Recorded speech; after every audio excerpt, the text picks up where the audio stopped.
सिंध जे नाले वारे मुसविर उस्ताद शाइर अदीब ऐं समाज सुधारक सैयद अली अहमद शाह जे चाहींदड़नि पारां साणस सुरही सांझ मल्हाई वई। नौशर फरोज़ में क्लासिकल मूसीक़े जे पारखू ग़ुलाम शबीर जतोई जे मेज़बानीअ में सजायल सुरही सांझ में सैयद अली अहमद शाह जे इल्मी अदबी फ़नी ऐं समाजी ख़िदमतुनि ते खेसि भरपूर भेटा पेश कई वई। राति देर ताईं जारी रहंदड़ हिन प्रोग्राम में बरे सगीर जे नाले वारे क्लासिकल गायक खानसाब उस्ताद फ़तेह अली ख़ान, दुनिया जे मंझल तबला नवाज़ उस्ताद खानसाब अब्दुल सत्तार तारी ख़ान, मौजूदा वक़्त जे वॾे गज़ल गायक मेहदी हसन जे शागिर्द ऐं दरगाह जहानपुर शरीफ़ जे गादी नशीन सैयद सखावत हुज़ूर बुखारी, सिंध जे सुरीले रागी रजब फ़कीर ऐं गवालियार ख़ानदान सां ताल्लुक़ रखंदड़ नंढड़े कलाकार इज़्ज़त अली सुरन जी वर्खा करे सुरही सांझ खे नौशर फरोज़ जी यादगार क्लासिकल महफ़िल जो रूप अर्पे छॾियो। हिन तक़रीब जे मेज़बान ग़ुलाम शबीर जतोई आयल महिमाननि खे भलीकार कंदे चयो त साईं जन जा शौक़ बि बादशाहनि वारा, मिसाल घोड़नि जो शौक़ु, मुसवरी जो शौक़ु, सैरो सयाहत जो शौक़ु, राग जो शौक़ु, गुलनि ऐं ॿूटनि जो शौक़ु, जंहिंजो सबूत पब्लिक पार्क नौशरो फिरोज़ ऐं अली अहमद शाह पार्क नौशरो फिरोज़ आहिनि, जिन में पाण तती थधी मज़दूरनि बेलदारनि ऐं मालियुनि सां गॾिजी बीही कमु करायो, न रुॻो कमु करायो पर कोडर खणी पाण उन्हनि खे कमु सेखारियो बि। जीअं त साईं जन जा शौक़ बादशाहनि जहिड़ा आहिनि, तंहिं करे सोचियोसीं त साईं जन जी महफ़िल में राग बि बादशाहनि वारो ई हुजणु घुरिजे। इन मौक़े ते दरगाह जहानपुर जे गादी नशीन सैयद सखावत हुज़ूर बुखारी, सिंध जे मशहूर रागी रजब फ़कीर, शाइर ऐं उस्ताद साईं मोहम्मद इक़बाल मेमुण, नाले वारे अदीब शाइर ऐं मुहक़िक़ प्रोफेसर असगर अली भट्टी भिरियाई, तालीमी माहिर Syed Ali Mohammad Shah, deputy director information Shaheed Benazirabad Ghulam Abbas Goraho, deputy director agriculture Naushahro Feroze Ghulam Farooq Wistro, advocate Ishfaq Ahmed Tagar, उस्ताद सैयद मुख्तियार अली शाह, जानी मुबेजो, सज्जाद अहमद मेमुण ऐं ॿियनि सैयद अली अहमद शाह जी कयल मुनफ़रद ऐं जामे इज्तिमाई ख़िदमतुनि खे ख़राज तहसीन पेश कंदे चयो त Syed Ali Ahmed Shah multi dimensional personality आहे, हमर जिहत शख़्सियत आहे, घण रुखो माण्हू आहे। ज़िंदगीअ जे मुख़्तलिफ़ शोबनि में हुन ॾाढो सुठो कंट्रीब्यूट कयो आहे। साॻे वक़्तु हू कॉलमिस्ट रहियो आहे। शाह साहिबु ॾाढो सुठो कहाणीकार आहे ऐं हुनजी कहाणियूं जेकी आहिनि उहे तकलीद खां पर भरियूं आहिनि। हिकिड़ी गुज़ारिश कंदो हलां कि मां लिटरेचर जो स्टूडेंट आहियां ऐं साॻे वक़्तु लिटरेचर बीइंग अ प्रोफेसर पढ़ायां थो, त इन्हनि शयुनि खे मां पंहिंजे इंतक़ादी नज़र सां ॾिसां थो ऐं मुंहिंजा पंहिंजा पैरामीटर्स आहिनि सिंधी अदब जा। त शाह साहिब जी कहाणी खे ॾिसां थो त मूंखे उहे अनटच्ड मौज़ू लॻनि था। अहिड़ा मौज़ू सिंधी अदब में कहाणी तमामु घणी लिखी वई आहे ऐं लिखिजे पई थी, पर उन्हनि में घणो हिसो तक़लीद जो हूंदो आहे, नकुल जो हूंदो आहे, ॿिए जी तिर्ज़ खे अपनाए लिखियो वेंदो आहे। मूं जेकी थोरियूं शाह साहिब जूं कहाणियूं पढ़ियूं आहिनि त उन्हनि में हुनजो डिक्शन पंहिंजो आहे, हुनजो अंदाज़ पंहिंजो आहे, हुनजो असलोब पंहिंजो आहे, हुनजी ॿोली पंहिंजी आहे। ॿोली इहा ई आहे, सिंधी ज़बान में लिखियलु आहिनि, पर आउं इन हवाले सां चवंदुसि त हिकिड़ा माण्हू अहिड़ी दक़ीक़ ऐं ॿोली इस्तेमालु कंदा आहिनि, लिटरेचर जे अहिड़नि इस्तिलाहनि खे इस्तेमालु कंदा आहिनि जो उहे थोरा माण्हू सम्झंदा आहिनि। ईअं सम्झिबो आहे त हीअ कहाणी या हीअ अदब सिर्फ़ु पढ़ियल माण्हुनि जे लाइ लिखियो वियो आहे, पर मूंखे ख़ुशी थींदी आहे त शाह साहिब जूं कहाणियूं आम फाम ज़बान में लिखियलु हूंदियूं आहिनि ऐं उहे उन्हनि जो जेके किरदारनि खां उहो ॻाल्हाईंदो आहे उन्हनि में अहिड़ी सादगी ऐं अहिड़ी सचाई ऐं अहिड़ी इनकिसारीअ वारे अंदाज़ सां हूंदियूं आहिनि जो उन्हनि में हिकिड़ो सवादु हूंदो आहे, उन्हनि में हिकिड़ो चस हूंदो आहे। शाह साहिबु तख़लीकार जी हैसियत में हिकिड़ो सुठो शाइर बि आहे। मूं साईं जी पाबंद शाइरी तमामु घटि पढ़ी आहे, पर साईं जा नसरी नज़्म, साईं जा आज़ाद नज़्म मूं पढ़िया आहिनि त उहे मन खे मोहींदा आहिनि।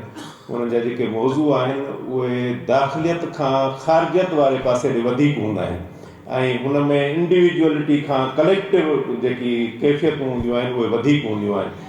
हिकिड़े ज़िम्मेवार फ़र्द जी हैसियत में, हिकिड़े इंटेलेक्चुअल हुजण जी हैसियत में, हिकिड़े दानिश्वर हुजण जी हैसियत में साईं अली अहमद शाह जा जेके मौज़ू हूंदा आहिनि उहे समाज में जेका अणबराबरी आहे, समाज में जेको अदम इस्तेहकाम आहे, समाज में जेका ऊच नीच आहे, जेको तबक़ाती निज़ाम आहे, ग़रीब हिन समाज में जंहिं नमूने सां पीड़िजे थो, शाह साहब जे अंदर में उहो जेको दर्द हूंदो आहे, उहो दर्द हू पंहिंजे तख़लीक़ुनि में अहिड़े अंदाज़ सां पलटींदो आहे, अहिड़े अंदाज़ सां हू पेश कंदो आहे जो असांखे महसूसु थींदो आहे त इन में सिर्फ़ु कंहिं फ़र्द वाहिद जी ॻाल्हि न आहे, पर हीअ असांजी सॼी इज्तिमाही कैफ़ियत खे हिकिड़े वॾे समुंड खे ॼण हिकिड़े कूज़े में बंदि थो करे। केरु जेको हूंदो आहे जंहिंसां रिहाण मचाइजे उन जे मुंहं ते मुर्क न हुजे, पर साईं जे मुंहं ते मुर्क न आहे। तव्हां ॾिसो ही माण्हू घणो लोचनि था, घणो सोचनि था, इहो तव्हां लाइ सुवालु आहे। इन सुवाल, इन गुज़ारत खे तव्हां भञी सघो था। सैयद अली अहमद जा घणे पासे जी शख़्सियत आहे। कंहिं ख़ुशि नसीब खे अहिड़ियूं शख़्सियतूं मिलंदियूं आहिनि, नसीब थींदियूं आहिनि। ऐं चवां थो त साईं अली अहमद शाह जा तव्हां दोस्त बि आहियो, मिट बि आहियो। साईं जा मिट हिते कहिड़ा आहिनि? तव्हां ई मिट आहियो, तव्हां ई काज सजायो आहे, तव्हांखे सलाम कजे। अणहूंद में हूंद करणु, हिकिड़ा माण्हू अणहूंद में परेशान थी वेंदा आहिनि, साईं परेशान कोन थींदो आहे। साईं मुस्कुराईंदो आहे, चवंदो आहे त का ॻाल्हि ई कान्हे का। साईं जो टिपिकल वर्ड्स आहे, का ॻाल्हि ई कान्हे का, को मसइलो ई कोन्हे को, हींअर ई हल करे वठो। को माण्हू आयो कंहिं कम जे लाइ, यार साईं मुंहिंजी मेंह चोरी आहे, यार को मसइलो ई कोन्हे को, मेंह चोरी थी, रोअण जहिड़ो थी वई, रोई थो वे गाॾी ते।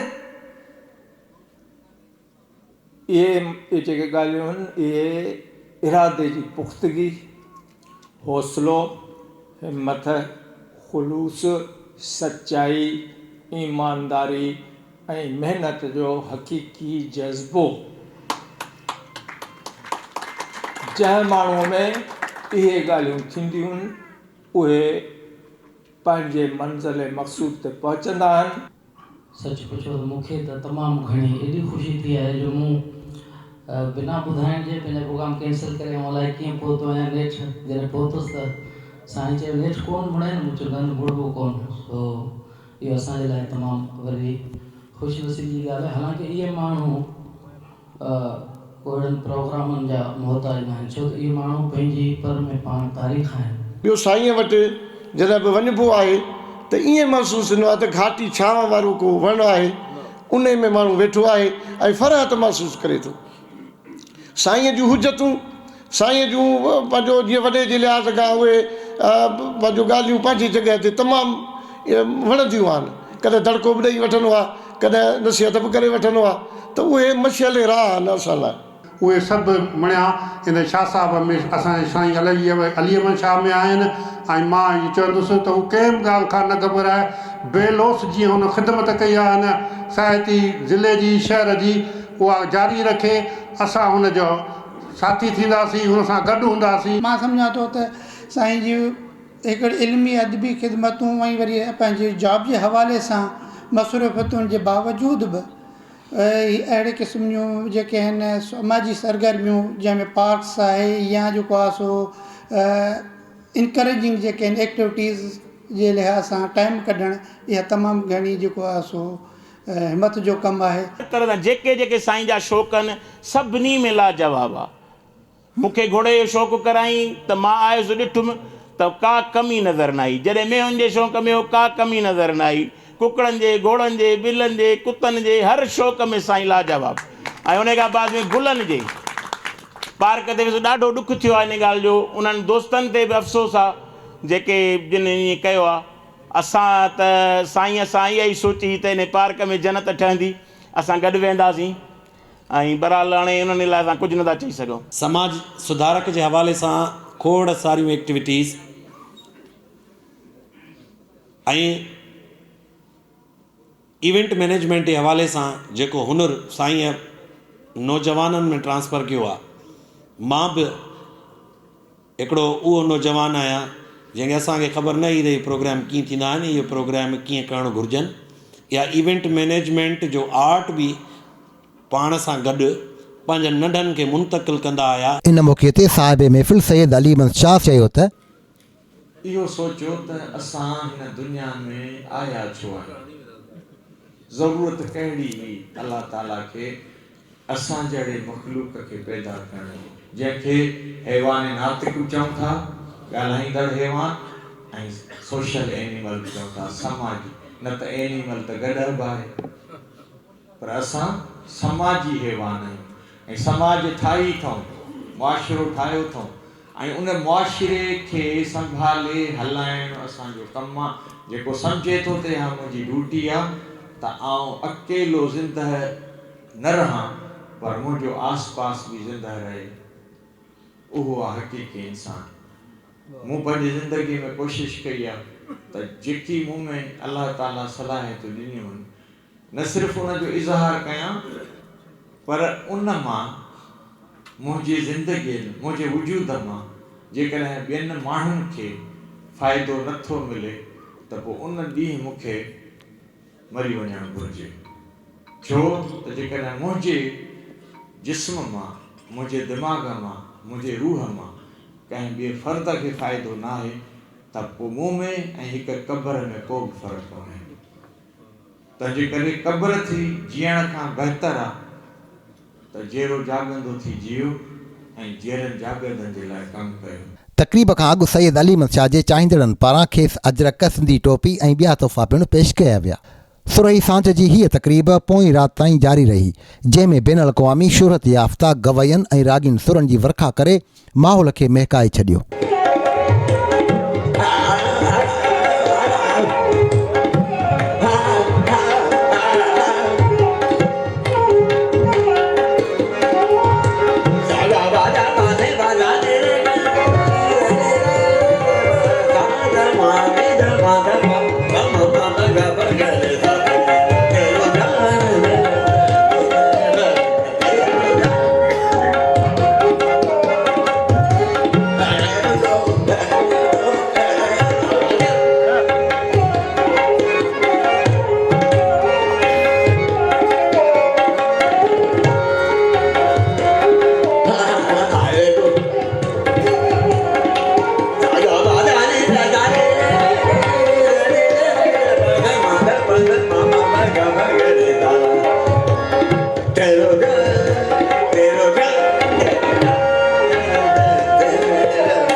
तो कभी कभी हम जुर्रत कर लेते हैं वो साथी में शामिल होता है, पर क्या करें, रहा भी नहीं जाता।